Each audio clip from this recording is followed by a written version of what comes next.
यह कहानी एक कल्पना है, एक ऐसी दुनिया में जन्मी जहां देवता, राक्षस, जादू और शून्य सब सिर्फ कथा की धड़कन हैं। इसमें दिखाए गए सभी पात्र, घटनाएं और शक्तियां पूरी तरह काल्पनिक हैं। इनका वास्तविक जीवन से कोई सीधा संबंध नहीं। इस कहानी का उद्देश्य केवल मनोरंजन है, इनकी किसी धर्म, संस्कृति, समाज या व्यक्ति की भावनाओं को ठेस पहुंचाना। यदि किसी घटना या चरित्र की समानता वास्तविक दुनिया से महसूस हो तो वह सिर्फ एक संयोग है।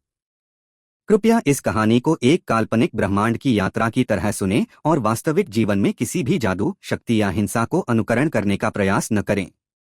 अब आराम से बैठिए, सांसों को शांत कीजिए और चलिए प्रवेश करते हैं इस रहस्यमयी कथा में जहां अग्नि, छाया और शून्य एक नई नीति लिखने वाले हैं।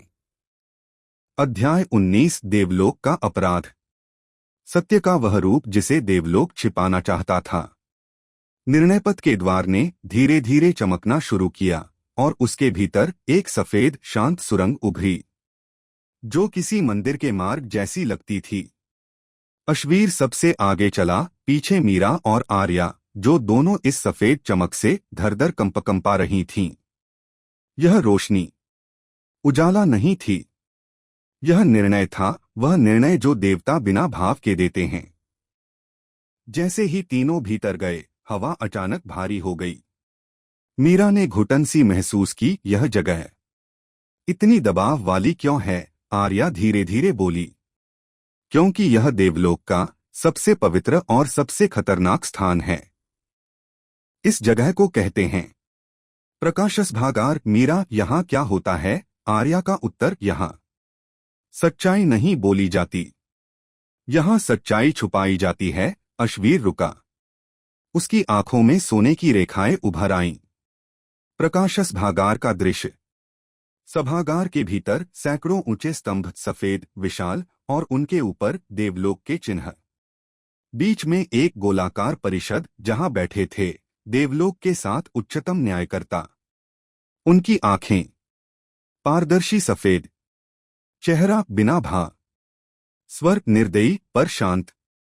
मुख्य न्यायकर्ता ने कहा, अश्वीर, तुमने निर्णय पथ पार कर लिया, तुम्हें यहां आने का अधिकार मिल गया है। मीरा ने फुसफुसाया, ये लोग कुछ अजीब हैं, इनके चेहरे में कोई एहसास नहीं। आर्या, ये देवता नहीं, देवलोक के कानून हैं, ये भावना महसूस नहीं कर सकते। अश्वीर, मैं सत्य जानने आया हूं। मुख्य न्यायकर्ता ने अपनी हथेली उठाई, पूरा कक्ष चमक से भर गया। पहला अपराध, भविष्य को निर्णय मानना। मुख्य न्यायकर्ता, अश्वीर, हाँ, चारों लोगों ने तुम्हारी जाति को मारा। मीरा की सांस रुक गई। न्यायकर्ता, क्योंकि भविष्यवाणी कहती थी कि तुम एक दिन सृष्टि को नष्ट कर दोगे। अश्वीर, और क्या भविष्यवाणी हमेशा सत्य होती है? न्यायकर्ता, भविष्यवाणी सत्य नहीं होती, पर उसका भय सत्य होता है। मीरा, मतलब तुम्हें डर लगा, इसलिए तुमने सबको मार दिया। सातों न्यायकर्ता एक साथ बोले, हाँ। आर्या की मुट्ठी भींच गई, उसकी आंखों में क्रोध जलने लगा। आर्या, तुमने एक बच्चे से डरकर एक पूरी जाति को मिटा दिया। न्यायकर्ता, निर्णय यही था। दूसरा अपराध, मनुष्य से धोखा। सबसे दाहिने न्यायकर्ता ने कहा, वह मनुष्य जिसे तुम मित्र कहते हो, वह हमारे विरुद्ध नहीं था। उसने भविष्यवाणी बताई, पर चेतावनी भी दी। अश्वीर, फिर तुमने उसे मारा क्यों? न्यायकर्ता, क्योंकि उसका अस्तित्व चारों लोगों के निर्णय में बाधा था। मीरा, आंखों में आंसू, वह अश्वीर को बचाने आया था। न्यायकर्ता, और इसी कारण वह सबसे खतरनाक था। अश्वीर की आंखों में सुनहरी आग की रेखाएं फैलने लगीं। तीसरा अपराध, सत्य छुपाना। अचानक सभागार की दीवारें हल्की हल्की कांपने लगीं। अश्वीर, तुमने दुनिया से प्रिमॉर्डियल जाति का नाम छुपाया। सातों, हाँ, क्योंकि यदि दुनिया जान जाती कि किसी दिन एक प्रिमॉर्डियल लौट सकता है तो चारों लोगों की सत्ता कमजोर पड़ जाती। मीरा, तो तुम्हें शक्ति खोने का डर था। न्यायकर्ता, हर लोग सत्ता से चलता है। चारों लोगों का असली कारण। मुख्य न्यायकर्ता खड़ा हुआ, उसकी आवाज अब भारी, धातु जैसी, निर्णय से भरी। हमने तुम्हारी जाति को इसलिए मारा क्योंकि तुम हमारे नियम से ऊपर थे। हम देव हैं, निर्णय हमारा है, लेकिन प्रिमॉर्डियल निर्णय से परे हैं। उनके ऊपर शासन हम नहीं कर सकते थे। अश्वीर धीमी पर कांपते भीतर के तूफान से, तो इसीलिए तुमने हमें मारा क्योंकि हम तुमसे अधिक स्वतंत्र थे। सभी न्यायकर्ता एक साथ। हाँ। अश्वीर ने अपना सिर झुका लिया। मीरा और आर्या दोनों ने उसके चेहरे की ओर देखा। वहां कोई क्रोध नहीं था, वहां एक गहरी दर्द भरी शांति थी। पर सबसे बड़ा सत्य अभी बाकी था।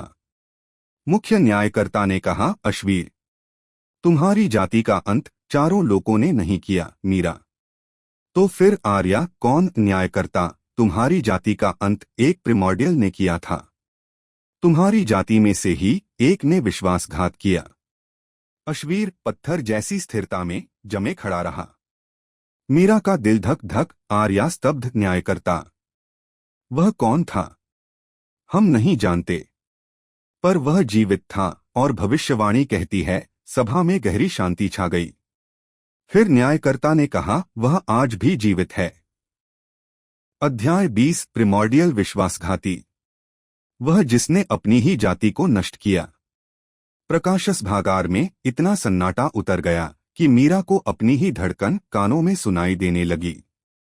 आर्या की तलवार आग धीमे धीमे थरथरा रही थी, जैसे खुद आग भी इस सत्य को सुनने के लिए तैयार हो रही हो। सातों देवन्यायकर्ता एक साथ उठ खड़े हुए। उनके वस्त्र धुएं की तरह लहराने लगे।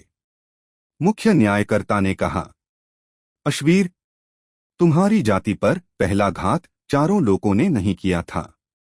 पहला वार एक प्रिमॉर्डियल ने ही किया। अश्वीर जैसे बर्फ बन गया हो। मीरा, मगर प्रिमॉर्डियल जाति तो शांति से रहती थी, कौन ऐसा कर सकता है?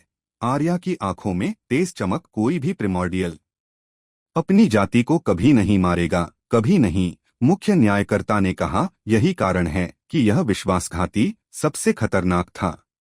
विश्वासघाती प्रिमॉर्डियल का दृश्य छिपी स्मृति। अगले ही क्षण सभागार की छत से एक प्रकाश गोला नीचे उतरा। उसमें से एक स्मृति उभरने लगी। एक विशाल प्रिमॉर्डियल शहर, सुनहरे महल, आकाश में तैरते मंदिर और बीच में एक सभा जहां प्रिमॉर्डियल बुजुर्ग खड़े थे। मीरा विस्मित हो गई। यह अश्वीर का लोक है। आर्या की आवाज धीमी। हाँ, यही प्रिमॉर्डियल राजधानी थी। पर दृश्य में एक और आकृति उभरी, एक प्रिमॉर्डियल जो बाकी सबसे अलग था। उसकी आंखें सुनहरी नहीं, काली थीं। उसका शरीर अग्नि की जगह गहरी छाया से भरा था। उसकी शक्ति संतुलन नहीं, अंतिम विध्वंस की थी। अश्वीर का चेहरा बदल गया। मीरा ने भय से पूछा, यह कौन है? देवभट्ट ने कहा, यह वही है जिसने तुम्हारी जाति के पतन की शुरुआत की। प्रिमॉर्डियल विश्वासघाती।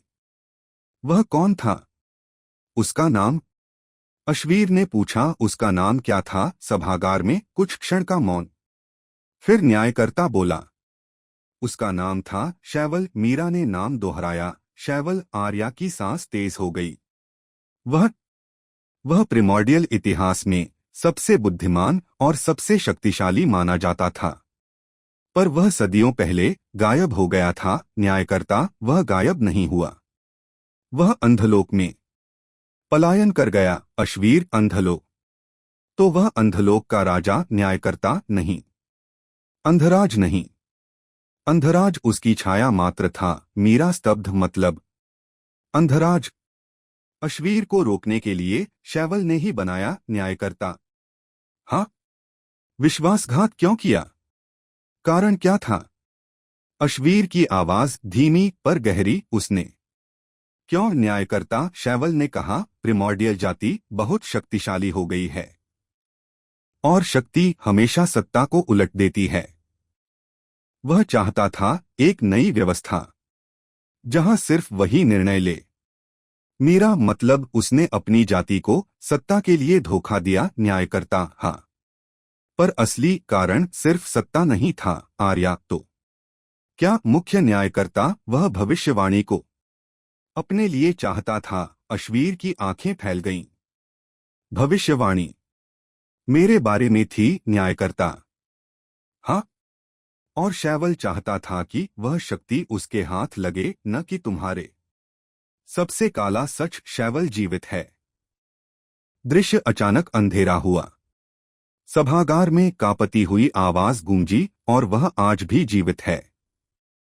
मीरा ने अपना मुंह ढक लिया। आर्या की तलवार पर हल्की अग्नि फड़फड़ाई।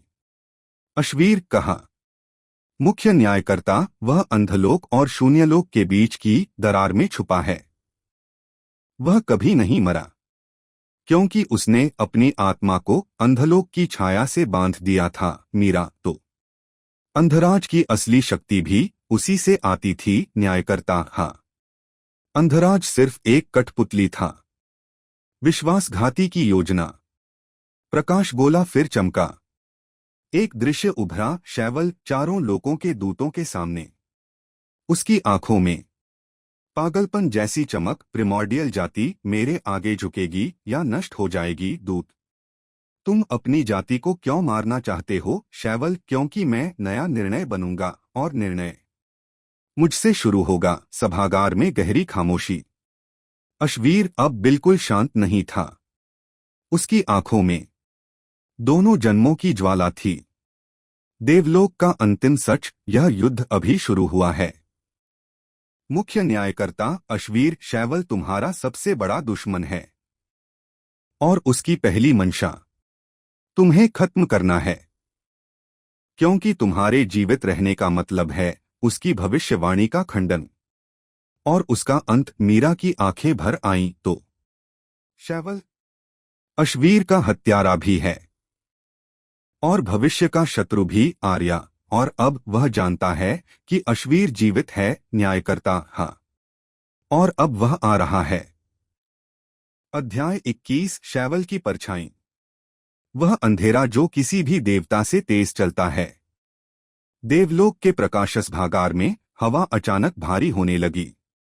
वह भारीपन ऐसा था जैसे किसी विशाल तूफान की चेतावनी, जिसे कोई देख नहीं सकता पर महसूस हर कोई कर लेता है।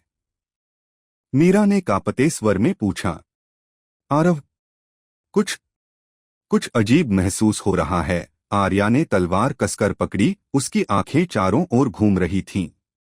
यह स्थान अचानक बहुत ठंडा क्यों हो गया? अश्वीर पूरी तरह शांत, बिना पलक झपकाए, सीधे आगे देखता हुआ। वह आ गया। देवलोक के सातों न्यायकर्ता पहली बार कांप उठे। उनकी रोशनी हल्की हल्की झिलमिलाने लगी, जैसे उनका प्रकाश किसी और शक्तिशाली सत्ता की छाया में फंस रहा हो। मुख्य न्यायकर्ता चिल्लाया, प्रकाश रक्षक, सभागार की मुहरें बांधो। पर रोशनी मुहर बनने से पहले ही टूटने लगी। हवा का मर जाना। हवा अचानक रुक गई। नहीं, मरी हुई लगने लगी। न मीरा सांस ले पाई, न आर्या हिल पाई, न न्यायकर्ता बोल पाए। सभागार की दीवारों पर लाखों सफेद मंत्र लिखे थे, सबके सब प्रकाशयुक्त, पर अब उनमें से चमक नहीं निकल रही थी। आर्या ने देखा, मंत्रों का प्रकाश धीरे धीरे काला हो रहा था। मीरा डर से चीख गई, यह कैसी शक्ति है जो देवलोक का प्रकाश खुद बुझा दे? अश्वीर धीमे स्वर में, ये उसकी परछाई है। परछाई का उदय अदृश्य पर उपस्थित। सभागार के केंद्र में एक गोलाकार धुंध उठने लगी, काली नहीं, गहरी सी चांदी जैसी, जो किसी छाया की नहीं बल्कि किसी स्मृति की लगे। उस धुंध से एक आवाज आई, कोई चीख नहीं, कोई गुस्सा नहीं, कोई शब्द नहीं, सिर्फ एक सांस। और देवलोक के सातों न्यायकर्ता सीधे घुटनों पर गिर पड़े। मीरा, हे देवताओं, ये कौन है? आर्या, यह देवलोक से ऊपर की शक्ति है। देवलोक इससे डर रहा है। और तभी उस धुंध में एक आकृति बनी, बहुत दूर, बहुत धुंधली पर अनमिस्टेकेबल। लंबा शरीर, कंधों पर बहती छाया, और आंखें दो चमकते काले गोले। मीरा का दिल रुक गया। यह वो है। अश्वीर ने सिर झुका लिया। हाँ, शैवल, शैवल की बिना बोले शक्ति। शैवल ने कुछ नहीं कहा, पर सभागार में एक दूसरे की आत्माएं जमने लगीं। देवलोक के न्यायकर्ता फर्श पर झुकते चले गए, उनके प्रकाशपंख मुड़ गए, उनके मुखों से स्वर निकलना बंद। मीरा, देवता डर रहे हैं। आर्या, नहीं, डर नहीं, घुट रहे हैं। उसकी उपस्थिति उनकी शक्ति को नष्ट कर रही है। अचानक शैवल की परछाई अश्वीर की ओर मुड़ी।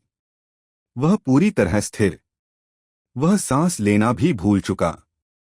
और फिर शैवल ने कहा, पहला शब्द, पहली आवाज, पहला कंपन, बेटा। मीरा पूरी तरह स्तब्ध। आर्या हिल भी नहीं पाई।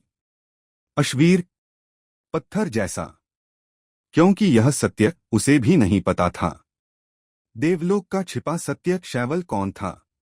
मुख्य न्यायकर्ता ने कांपते हुए कहा, अश्वीर, हमने तुमसे एक बात छुपाई थी। अश्वीर, कौन सी बात? न्यायकर्ता शैवल प्रिमॉर्डियल बुजुर्गों में से नहीं था। वह तुम्हारे लोक का आम प्रिमॉर्डियल भी नहीं था। मीरा, तो फिर? न्यायकर्ता शैवल, तुम्हारे पिता थे। तुम प्रिमॉर्डियल राजा के पुत्र हो। सभागार में एक पल का निर्मम मौन। मीरा की आंखें भर आईं, आर्या के हाथ कांप उठे। दिव्य न्यायकर्ता और भी गहरे झुक गए। और अश्वीर का पूरा संसार एक पल में टूट गया। शैवल का दूसरा शब्द, सत्य। शैवल ने अपनी परछाई थोड़ी और स्थिर की और कहा, मेरा उत्तराधिकारी। आकाश हल्का कांप गया। देवलोक सन्न रह गया। मीरा रो पड़ी। आर्या, हे शक्तियों, यह तो अश्वीर। धीमे घने भारी स्वर में, तुमने मेरी जाति को क्यों मारा? शैवल, उसका उत्तर ऐसा जो पूरी कहानी की दिशा बदल दे, क्योंकि तुम्हारी जाति मेरी राह में थी।